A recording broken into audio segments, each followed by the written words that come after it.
జిల్లా కార్యవర్గ సభ్యుడిని. నేను 1987 నుంచి భారతీయ జనతా పార్టీలో పనిచేస్తున్నా.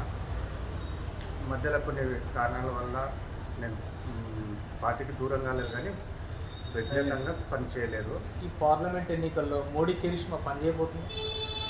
100% పనిచేయబోతుంది. ఏ విధంగా అంటే నరేంద్ర మోడీ గారు మేక్ ఇన్ ఇండియా అనే ఒక మంచి కార్యక్రమాన్ని తీసుకొని, ఒకప్పుడు గుండు సూది కూడా చైనాకెళ్ళి దిగుమతి చేసుకుంటుండే, ఈరోజు ఎయిర్ క్రాఫ్ట్లు కానీ మిసైళ్ళు కానీ మనం తయారు చేసి ఈరోజు ప్రపంచ దేశాలకు ఎగుమతి చేస్తున్నాం.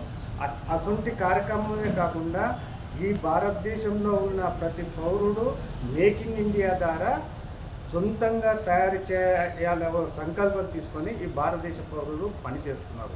ఆ కాన్సెప్ట్ తీసుకొచ్చినందుకు మొదటి మేమందరం నరేంద్ర మోడీ గారికి ధన్యవాదాలు తెలియజేస్తున్నాం. బీజేపీ వాళ్ళు నరేంద్ర మోడీ ఫోటో పెట్టుకుంటే కాంగ్రెస్ వాళ్ళు ఏ ఫోటో పెట్టుకోకుండా వాళ్ళు ప్రచారం చేస్తున్నారు. దానిలో మతలబే మేము నరేంద్ర మోడీ గారు మా ప్రధానమంత్రి, అదేవిధంగా ఓ బీసీ సామాజిక వర్గానికి చెందిన వ్యక్తి, ఈ దేశం మీద ప్రజల మీద ప్రేమున్న వ్యక్తి కాబట్టి ఆయన పేరుతో పాటు మేము భారతమాతకి జై అనే నినాదంతో పనిచేస్తున్నాం. కాబట్టి ఈ భూమి కోసం పనిచేస్తున్నాం, ఈ దేశం కోసం పనిచేస్తున్నాం. కాబట్టి మాకు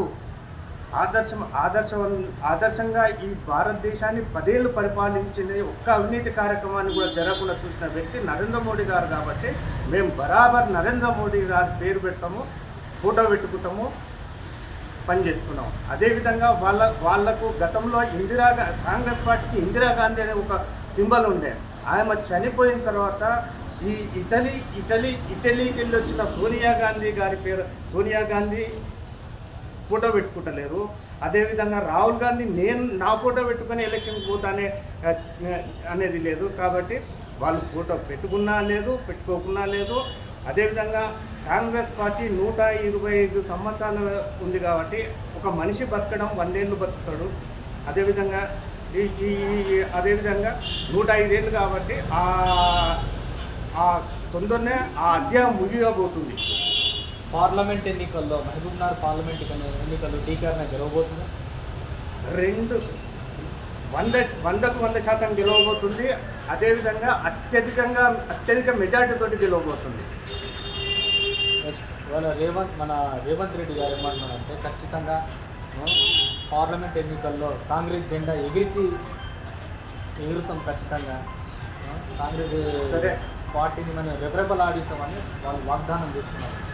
ఆయన కాంగ్రెస్ పార్టీ ముఖ్యమంత్రి కాబట్టి కాంగ్రెస్ పార్టీ అని చెప్పుకోవడంలో ఇది లేదు. కానీ ఈ దేశ భౌగోళిక పరిస్థితుల దృష్ట్యా పార్లమెంటు ఎన్నికల్లో భారతీయ జనతా పార్టీ నరేంద్ర మోడీకి అతి సామాన్యమైన వ్యక్తులు కూడా ఓటేసి అత్యధిక మెజార్టీతో గెలవబోతున్నారు. కేంద్రంలో రాష్ట్రంలో బీజేపీ ప్రభుత్వం వస్తుందా? ఖచ్చితంగా వస్తుంది. ఇది ఎందుకు చెప్తున్నామంటే మాకు గతంలోనే ఆ వాతావరణం ఉండే, దురదృష్టవశాత్తు ఆ వాతావరణం కొద్దిగా చెడిపోయింది. మళ్ళీ ఆ వాతావరణం వచ్చేసింది. నెక్స్ట్ అసెంబ్లీ ఎన్నికల్లో భారతీయ జనతా పార్టీ 80 నుంచి 90 స్థానాలు గెలుచుకుంటాం. ఈ తెలంగాణలో బీజేపీ జెండా ఎగిరేస్తాం. నవాబ్పేట మండలంలోని గురుకుంట గ్రామంలో మన్నె శ్రీనివాసరెడ్డి ఎంపీ అభ్యర్థి ఉంది. ఆ ఎంపీ అభ్యర్థి ఊళ్ళో పోతుందంటే ఆ ఎవరో నువ్వు ఇంతకు మాకు అసలు తెలియదు, మాకు సంక్షేమ కార్యక్రమాలే చేయలేదు, మళ్ళీ ఎందుకు వస్తున్నావు అని అంటున్నారు. ఇది నిజము. ఇక్కడ మా గ్రామంలోనే కూరగాయలు అమ్మే వ్యక్తులు వాళ్ళ దగ్గరికి, అమ్మ నేను మన్నె శ్రీనివాసరెడ్డిని ఎంపీని ఓటేయండి అంటే అయ్యా నీకు ఓటేయము, ఈ 5 ఏళ్ళలో మా మండలానికి ఏం చేసినావు, ఏం ఊరకబెట్టినావు అని అడగడం కూడా, నిలదీయడం కూడా జరిగింది. ఆ నిలదీసుకోవడంలో ఆయన వెళ్ళిపోయినారు, అంతే, మళ్ళీ ప్రచారానికే రాలేదు. స్థానిక సంస్థల్లో ఖచ్చితంగా బీజేపీ పార్టీ బలోపేతం అవుతుందా? ఇది ఎట్టి పరిస్థితుల్లో బలోపేతం అవుతుంది.